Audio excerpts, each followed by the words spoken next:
Imagine por um instante que você possui uma riqueza incalculável, um império colossal que se estende por todos os continentes, com mansões suntuosas. Contas bancárias que desafiam a imaginação e um poder de influência capaz de mover os mercados globais. Agora, imagine que, no auge absoluto de toda essa glória material, você decide liquidar absolutamente tudo. Doar a maior parte da sua fortuna e se isolar, guardando consigo apenas um velho e empoeirado baú de madeira contendo 10 pergaminhos de couro. Qual seria o segredo tão monumental, tão infinitamente mais valioso do que bilhões de dólares, capaz de justificar uma atitude como essa? É exatamente com essa premissa fascinante, magnética e profundamente reflexiva que somos convidados a entrar no universo da obra que desvenda o segredo de Fan Tianyan, conhecido como o homem mais rico do mundo. Hoje, nós vamos caminhar juntos pelas entrelinhas dessa história maravilhosa, desdobrando os mistérios de uma vida que começou na poeira da pobreza e culminou no ápice da sabedoria humana. Para entendermos que a verdadeira riqueza, aquela que não pode ser corroída pelo tempo ou roubada pelas crises, reside em lugares que muitas vezes esquecemos de procurar. A nossa jornada começa com uma imagem poderosa, a de um homem idoso, Fan Tianyan, caminhando pelos jardins de sua propriedade faraônica no Havaí. Sentindo a brisa do oceano e refletindo sobre os 60 anos de labuta, de noites solitárias, de fracassos amargos e de vitórias estrondosas. Ele chama seu contador mais fiel, seu amigo de décadas, e dá a ordem impensável de desmantelar tudo. A reação de choque do amigo é a mesma que qualquer um de nós teria. Afinal, por que destruir o que demorou uma vida inteira para ser construído?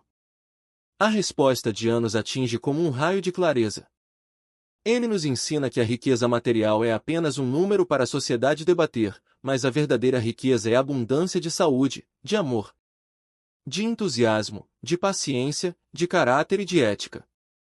Ele compreendeu que o tempo que lhe restava era um recurso escasso e que o seu maior legado não seria deixar empresas, mas sim repassar a essência. O mapa do tesouro que o levou até lá. E esse mapa não era feito de estratégias financeiras complexas ou de análises de mercado, mas sim de princípios fundamentais de comportamento humano. Guardados a 7 chaves dentro de um quarto secreto, onde repousava o velho baú com os pergaminhos. Para entendermos o peso dessa revelação, precisamos viajar no tempo, voltando aos dias em que Fan Tianyan era apenas um jovem órfão, trabalhando como motorista de caminhão para um grande comerciante chamado LNG Tan. Naquela época, o coração do jovem queimava com a ambição crua de se tornar rico, não apenas pela riqueza em si, mas para provar o seu valor e, intimamente, para se sentir digno do amor de uma mulher de classe social superior. Quando ele implora ao seu patrão por uma chance de se tornar um vendedor, de entrar no mundo dos negócios, ele recebe a sua primeira e mais dura lição. O velho sábio o alerta que a jornada do comércio, a busca pelo sucesso, é a profissão mais solitária do mundo. É um caminho pavimentado com rejeições constantes, com portas batidas na cara, com o frio do isolamento em cidades estranhas enquanto se observa, pela janela, o calor das famílias alheias reunidas ao redor da mesa. O sucesso, dizia o mentor, exige que você abrace os obstáculos não como inimigos, mas como amigos severos que forjam o seu caráter. E para testar essa resiliência, o jovem é enviado a uma região remota e paupérrima com uma carga de medicamentos, enfrentando dias de fome, humilhação e fracasso total nas vendas. É nesse cenário de desolação, prestes a desistir e a aceitar o seu destino de mediocridade, que a verdadeira essência do personagem se revela. Ao encontrar uma aldeia devastada por uma epidemia, com centenas de pessoas à beira da morte e sem nenhum dinheiro para comprar seus produtos, o jovem vendedor toma uma decisão que muda o curso do universo a seu favor. Ele simplesmente abre a sua mala e doa toda a carga, salvando aquelas vidas, mas retornando para casa de mãos vazias, acreditando ser um fracasso absoluto. No entanto, é exatamente essa atitude de compaixão desinteressada que convence o seu mentor de que ele estava pronto. Ele havia falhado como um comerciante ganancioso, mas havia triunfado como um ser humano grandioso. E é assim, reconhecendo o brilho raro do amor ao próximo, que o velho LNG Tan lhe entrega o baú com os pergaminhos. impondo a condição de que ele deveria estudá-los com devoção religiosa, aplicar seus princípios e um dia repassá-los a alguém que a intuição lhe indicasse. Ao abrirmos o primeiro pergaminho junto com o protagonista, nos deparamos com a pedra angular de toda a transformação humana. A premissa de que hoje começamos uma nova vida, abandonando a pele velha cheia de cicatrizes de fracassos passados. E como se faz isso? Compreendendo a força implacável dos hábitos. O texto nos lembra de uma verdade dura, porém libertadora: nós somos, em nossa essência diária, escravos dos nossos hábitos. Se no passado fomos governados por impulsos negativos, pelo medo, pela procrastinação e pela dúvida, a única forma de mudar o destino é substituir esses grilhões por hábitos construtivos, tornando-nos escravos voluntários de rotinas que nos elevam. A sabedoria aqui propõe um método rigoroso de repetição. Não basta ler uma vez e achar que se aprendeu. É preciso internalizar o conhecimento lendo, repetindo, mastigando cada palavra durante 30 dias ininterruptos, até que aquela verdade deixe de ser uma ideia na mente consciente e passe a habitar o reino misterioso do subconsciente. Somente quando um princípio se torna uma reação automática, instintiva, como o ato de respirar, é que ele tem o poder de alterar as nossas ações no mundo real. Seguindo essa linha de pensamento e já com a mente preparada pela força do hábito, somos conduzidos a uma das lições mais belas e contraintuitivas do mundo dos negócios e da vida. O convite para saudar cada novo dia com amor no coração. Em um mundo corporativo frequentemente descrito como um campo de batalha, onde a lei do mais forte impera e a competição é selvagem, a ideia de usar o amor como a principal arma parece quase ingênua. Mas a profundidade desse ensinamento reside em entender que a força bruta pode até destruir barreiras físicas, mas apenas o amor tem a capacidade invisível de abrir os corações humanos. Quando você se aproxima de um cliente, de um colega ou de um adversário não com a intenção de tirar vantagem, mas com um amor silencioso que reconhece a humanidade do outro, a dinâmica inteira da comunicação muda. O texto nos convida a amar a luz que nos guia, mas também a escuridão que nos faz ver as estrelas, a amar o sucesso que nos recompensa, mas também o fracasso que nos ensina. E, acima de tudo, nos ensina a amar a nós mesmos, protegendo nosso corpo com moderação e a nossa mente com pensamentos puros, evitando o veneno do ódio e do desespero. E por falar em desespero, o passo seguinte nessa jornada de elevação espiritual e material aborda diretamente a nossa relação com a derrota. A mensagem é clara e retumbante: persistir até alcançar o sucesso. A analogia usada é a do touro na arena, cujo valor é medido pela quantidade de vezes que ele investe contra o obstáculo, mesmo sentindo a dor das feridas. A vida, em sua essência, testará a nossa bravura diariamente. A promessa não é a de que não cairemos, mas a de que cada fracasso é apenas um degrau invisível em direção ao topo. O sucesso raramente espera no início da jornada, ele gosta de se esconder na última curva do caminho. Portanto, a filosofia aqui é remover do nosso vocabulário palavras tóxicas como impossível, incapacidade, desistência e recuo. É entender a lei das médias, sabendo que cada não que recebemos nos aproxima estatisticamente de um sim. É a teimosia sagrada da gota de água que, com o tempo, perfura a rocha mais dura. É o compromisso de, ao final de um dia exaustivo, dar apenas mais um passo, tentar apenas mais uma vez, recusando-se a terminar qualquer ciclo com a sombra da derrota. Aprofundando ainda mais essa transformação, somos levados a contemplar a nossa própria identidade. Existe uma tendência cruel na sociedade de nos empurrar para a conformidade, de nos fazer desejar ser cópias pálidas de pessoas que admiramos. No entanto, a sabedoria ancestral nos lembra de que somos o maior milagre da natureza. Desde o início dos tempos até o fim da eternidade, nunca houve e nunca haverá alguém exatamente com a sua mente, o seu coração, os seus olhos e a sua capacidade de criar. Entender isso não é um convite à arrogância, mas um chamado à responsabilidade. Se somos raros, temos um valor incalculável. Se temos um valor incalculável, desperdiçar o nosso potencial em tarefas medíocres ou tentar imitar o caminho dos outros é um crime contra nossa própria existência. A orientação é abraçar a sua singularidade, exibir as suas diferenças no mercado de trabalho e na vida pessoal. E nunca se dar por satisfeito com as conquistas de ontem, pois o potencial humano é vasto e, na maioria das vezes, inexplorado. Uma vez que compreendemos o nosso valor inestimável, somos imediatamente confrontados com a brevidade do palco onde atuamos. A reflexão sobre o tempo é, talvez, a mais cortante de todas. Viver cada dia como se fosse o último não é uma frase de efeito poética, é uma tática de sobrevivência emocional e produtiva. O tempo é o único recurso que não pode ser guardado em um cofre para ser usado amanhã. O ontem já foi sepultado e o amanhã é uma promessa ilusória.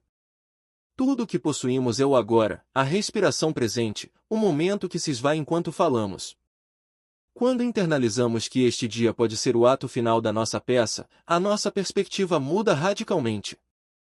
Nós paramos de lamentar os erros passados, porque é inútil chorar sobre o leite derramado. Nós sufocamos a procrastinação, porque deixar para amanhã é arriscar não fazer nunca.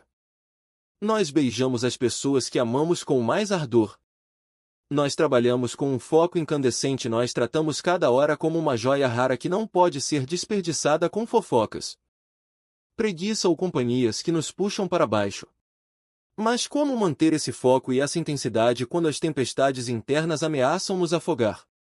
É aqui que entra o domínio absoluto sobre as nossas emoções. A natureza funciona em ciclos, a maré sobe e desce, o inverno rigoroso dá lugar à primavera florida, o sol nasce e se põe. Nós, sendo parte da natureza, também somos governados por humores flutuantes. Um dia acordamos sentindo que podemos conquistar o mundo, no outro, uma tristeza inexplicável nos paralisa. O segredo revelado não é tentar extinguir essas emoções, o que seria impossível, mas aprender a domá-las através da ação. A regra de ouro é entender que os fracos permitem que os seus pensamentos controlem as suas ações, enquanto os fortes forçam as suas ações a controlarem os seus pensamentos. Se a tristeza bater à porta, responda com uma canção. Se o medo tentar paralisar as suas pernas, dê um passo à frente. Se a sensação de pobreza o assombrar, visualize a riqueza que você está construindo. Ao dominar o seu próprio clima interno, você não apenas se torna imune às críticas e à negatividade externa, mas também aprende a tolerar as explosões emocionais dos outros, compreendendo que eles, muitas vezes, não possuem o controle sobre as próprias tempestades. E existe uma ferramenta mágica, frequentemente negligenciada pelos adultos que se levam a sério demais, para ajudar nesse controle emocional. O poder do riso. Rir do mundo e, principalmente, rir de si mesmo. A humanidade tem o dom exclusivo de sorrir, e esse ato simples é um bálsamo para as dores do corpo e da alma. Quando nos sentimos esmagados pelo peso das responsabilidades ou pelas injustiças da vida, o riso nos devolve a perspectiva correta. Ele nos lembra de que não somos o centro do universo, que os nossos problemas atuais, por maiores que pareçam hoje, serão apenas poeira esquecida daqui a 10 anos. Cultivar o hábito de dizer a si mesmo que isso também passará nos protege tanto do desespero nas derrotas quanto da arrogância nas vitórias. O riso verdadeiro, aquele que nasce da compreensão de que a vida é um jogo efêmero, abre portas, desarma inimigos, atrai amizades e transforma o fardo diário em uma jornada leve e prazerosa. Com a mente serena, o coração alegre e as emoções sob controle, o próximo passo lógico é a expansão. A metáfora utilizada é a do grão de trigo. Um único grão pode ser esmagado e transformado em pão para ser consumido hoje, ou pode ser plantado na terra escura, suportar o frio e a chuva, para germinar e se multiplicar em centenas de novos grãos, criando um campo dourado capaz de alimentar multidões. Nós somos convidados a escolher o destino do plantio. Multiplicar o nosso valor em 100 vezes exige que tracemos metas ousadas. Não metas tímidas e confortáveis, mas objetivos que nos assustem e nos obriguem a esticar os nossos braços além do que achamos possível. Como um arqueiro que aponta para a lua para garantir que atingirá a águia, devemos mirar nas estrelas. E ao alcançar uma meta, em vez de sentar na poltrona da complacência, devemos imediatamente estabelecer um alvo ainda mais alto. É essa insatisfação contínua, canalizada de forma positiva, que empurra a humanidade para frente e que transforma uma pessoa comum em um gigante em sua área de atuação. Entretanto, de que servem os planos brilhantes, as metas grandiosas? O amor no coração e o controle emocional se tudo isso permanecer apenas no reino das ideias? O penúltimo pilar dessa sabedoria ancestral é um grito de guerra contra a inércia: agir agora. A ação é a faísca que acende o motor do sucesso. Sem ação, o melhor mapa do mundo não leva a lugar nenhum. Sem ação, as intenções mais nobres apodrecem na mente. O medo, que é o grande paralisador dos sonhos, só pode ser destruído pelo movimento. Quando hesitamos, a dúvida cresce e se torna um monstro. Quando agimos, a coragem se infla e o medo encolhe. O texto nos ensina a condicionar a mente para agir imediatamente, repetindo a ordem de ação como um mantra, até que ela supere qualquer vontade de procrastinar. É preferível agir e cometer um erro, aprendendo com ele, do que ficar paralisado na segurança do nada, apodrecendo lentamente na zona de conforto. A hora é agora, o lugar é aqui, e a pessoa é você. Por fim, quando a ação nos leva aos limites da nossa compreensão. Quando a jornada se torna pesada demais para os nossos ombros mortais e o cansaço ameaça nos derrubar. Somos lembrados da importância da humildade e da conexão com algo maior do que nós mesmos.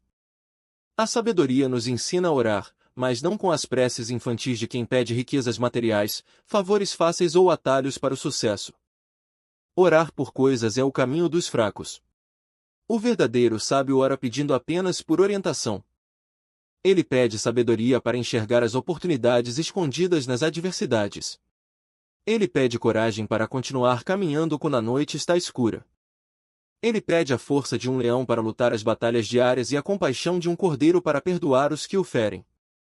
Ele reconhece que é apenas um grão de areia na vastidão do universo, mas confia que existe um propósito divino para sua existência. Pedindo apenas que o caminho lhe seja iluminado para que ele possa caminhar com os próprios pés e alcançar o seu destino. É com essa bagagem monumental de ensinamentos que a história de Fan Tien se aproxima do seu ciclo final. Após anos de espera paciente em sua velhice, recusando-se a entregar os pergaminhos para investidores gananciosos ou familiares imaturos, ele decide voltar às suas raízes, à terra que o viu nascer. E é caminhando pelas ruas antigas, sentindo o cheiro do passado, que o destino, de forma poética e silenciosa, cumpre a sua promessa. Ele encontra um homem humilde, um impressor com as mãos sujas de tinta, que não buscava dinheiro para comprar carros de luxo ou mansões. O sonho desse homem era simplesmente imprimir e distribuir livros que ensinassem o seu povo sofrido a sair da miséria, a cultivar a mente e a construir uma vida digna e próspera. Ao ouvir esse desejo puro e altruísta, o coração do velho bilionário bate mais forte. Ele finalmente reconhece, além das aparências, a alma grandiosa que estava destinada a herdar o baú de couro. A beleza dessa filosofia reside em sua circularidade perfeita. A riqueza que começou com um ato de compaixão de um jovem vendedor ao doar seus medicamentos em uma aldeia esquecida, retorna ao mundo. Décadas depois, na forma de conhecimento doado a um impressor idealista. O baú muda de mãos, mas a essência permanece viva e pulsante. Os princípios contidos naquelas velhas páginas de couro não são fórmulas mágicas para enriquecimento instantâneo, mas sim um manual profundo de reconstrução do ser humano. Eles nos ensinam que o verdadeiro sucesso é uma jornada de dentro para fora. Quando você constrói bons hábitos, quando você se arma com o amor, quando você se recusa a desistir, quando reconhece a sua singularidade, valoriza o seu tempo, domina as suas emoções, ri das adversidades, multiplica o seu valor, age sem hesitação e busca orientação com humildade. O dinheiro e o prestígio tornam-se apenas consequências naturais, subprodutos inevitáveis de uma vida vivida em sua plenitude máxima. O segredo do homem mais rico do mundo está agora em suas mãos. A única pergunta que resta é: o que você fará com ele a partir de hoje?